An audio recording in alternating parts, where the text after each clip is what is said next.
Now, do you need a minute? Or do you need a minute? Yeah. Okay, so that's my cue to fill. Okay. This is now an interesting twist.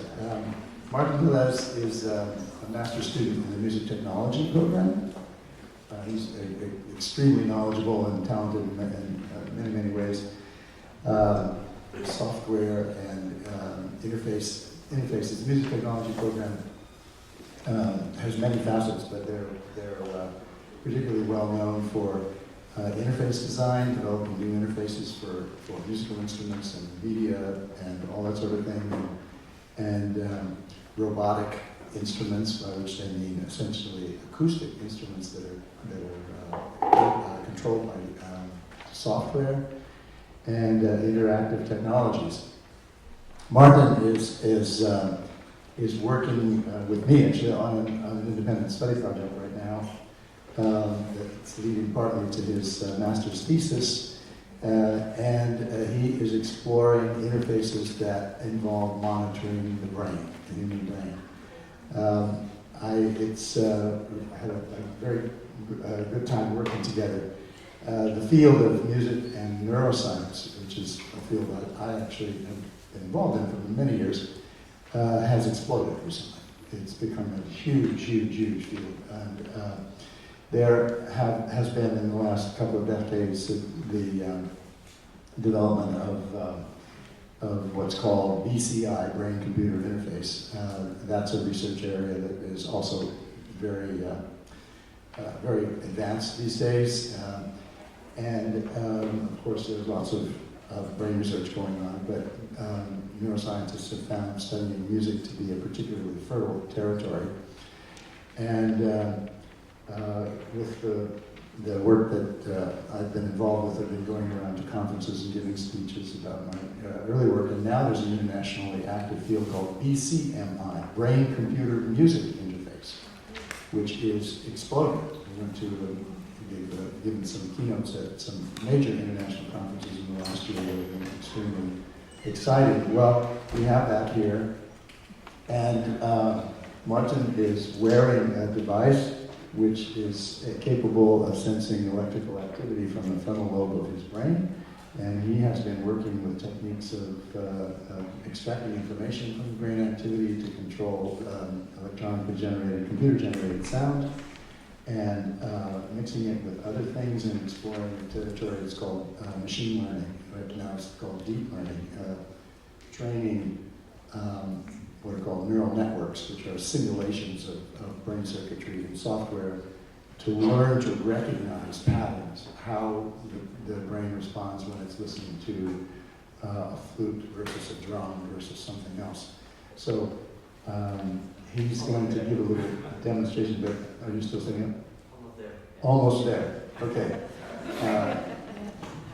It's tricky stuff to get this to work right, and it's only in recent time has the technology of sensing devices become so accessible and affordable that we could actually make these things work. So the band that he's wearing on his head communicates to the computer via Bluetooth, and so you can now have Bluetooth devices that are measuring what's going on in your brain and communicate to your iPhone or whatever. And he's working on that. So it's sometimes it's very sensitive technology. Okay, there we go. Okay? One last thing. I sympathize. I've done a lot of this myself, and sometimes it takes a while. Including an opera recently in which I put these bands on audience members. And the audience members are riding around in a car, and the opera is taking place inside a fleet of limousines. And it has to work, and it's very, it's very tricky.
What do you see we can do next year?